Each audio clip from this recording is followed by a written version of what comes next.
Hello guys, कैसे आप सभी लोग। I hope all are fines. That's today story Sneha और प्रणय।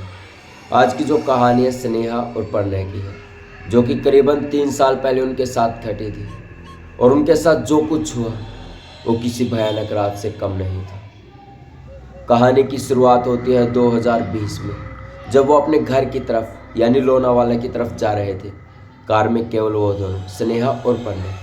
और चलते चलते हाईवे पर उनकी गाड़ी खराब हो जाती है। वो उतरते हैं गाड़ी से और देखते हैं दिक्कत क्या है। इतने में बारिश भी शुरू हो चुकी थी। वो जैसे ही कार की तरफ बढ़ते हैं, डिक्की खोलते हैं, उसमें देखते हैं। वो जैसे ही देखते हैं कि उनकी जो पेट्रोल की टंकी है उसमें कुछ कचरा फंस चुका था, जिसके कारण कार स्टार्ट नहीं हो पा रही थी। और जो जनरेटर था वो भी ऑफ था, उसमें भी पानी की कमी हो गई थी। ये सब प्रणय ने देखा और जो स्नेहा था उनके साथ खड़ी हुई थी।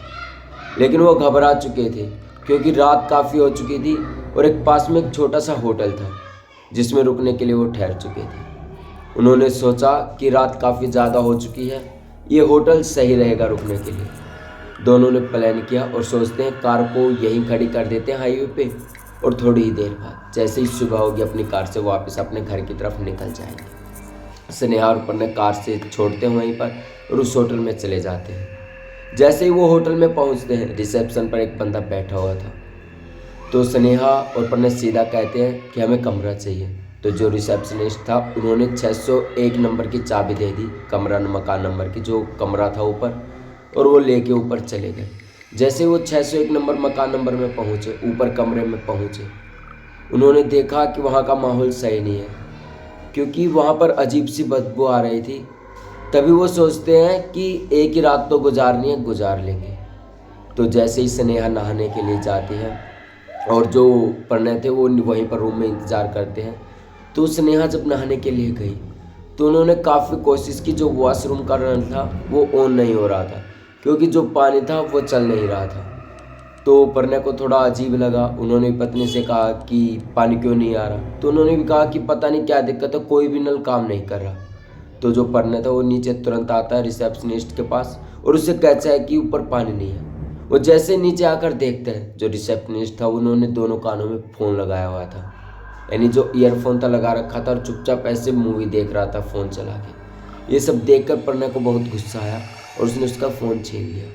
उसने जैसे ही उसका फ़ोन छीना, ऊपर पानी आना शुरू हो गया। अब ये बात प्रणय को नहीं पता कि पानी आ चुका है, लेकिन जब उसने उसे धमकाया रिसेप्शनिस्ट को, तो वो थोड़ी देर बाद ऊपर चला गया। जब प्रणय की पत्नी कहती है कि पानी आ चुका है, अब मैं नहा रही हूँ। ऐसे ही समय गुजरा, 5 से 7 मिनट नहा रही थी वो और प्रणय भी बाहर इंतजार कर रहे थे। तभी अचानक क्या होता है, वो जो नल था पानी का, जो सुवारक जिसे हम कहते हैं, उससे पानी आना बंद हो जाता है और काला पानी आने लगता है। ये सब देखकर काफ़ी डर जाती है, लेकिन उसे कुछ समझ नहीं आता। और इतनी ही देर में गेट की जो नोक नोक थी वो चालू हो जाती है। अब स्नेहा सोचती है कि प्रणय शायद मैं उसे कह दूं, तो प्रणय को कहती है कि अभी मैं नहा रही हूँ, थोड़ी देर आप रुक जाओ। लेकिन जैसे जैसे समय बढ़ रहा था, वो जो गेट की नोक नोक थी वो और भी ज़्यादा तेज हो रही थी। अब स्नेहा को समझ नहीं आ रहा कि शायद प्रणय को सुनाई नहीं दे रहा होगा, मैं चुपचाप जाकर बता दूँ। तो जो स्नेहा थी गेट की तरफ जैसे ही बढ़ती है, एक काली सी परछाई उस पानी के नल से बाहर निकलती है और स्नेहा की तरफ देखती है।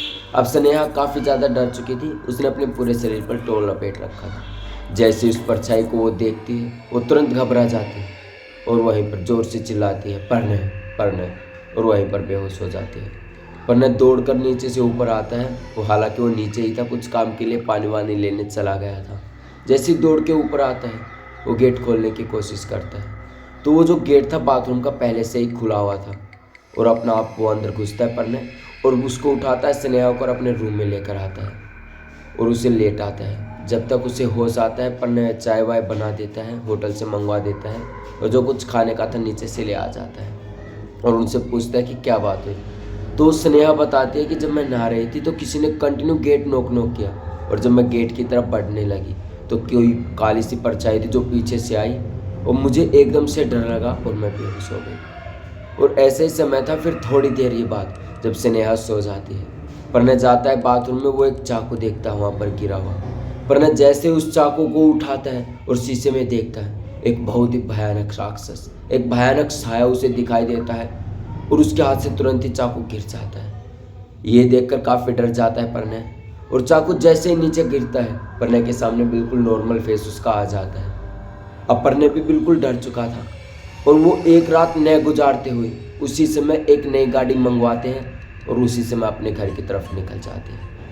और आज तक उन्हें समझ नहीं आया कि उस रात उनके साथ जो हुआ क्या वो हकीकत थी या फिर कोई भूत या फिर कुछ और। आज तक वो इस बात को लेकर सोच रहे हैं, लेकिन उनके साथ जो कुछ भी हुआ वो एक भयानक रात से कम नहीं था। ये थी आज की कहानी। कमेंट बॉक्स में ज़रूर बताएं कि आपको ये कहानी कैसी लगी, और ऐसी कहानियाँ सुनने के लिए चैनल को सब्सक्राइब करें। तब तक के लिए जय हिंद। कल फिर से मिलेंगे एक और खौफनाक कहानी लेकर।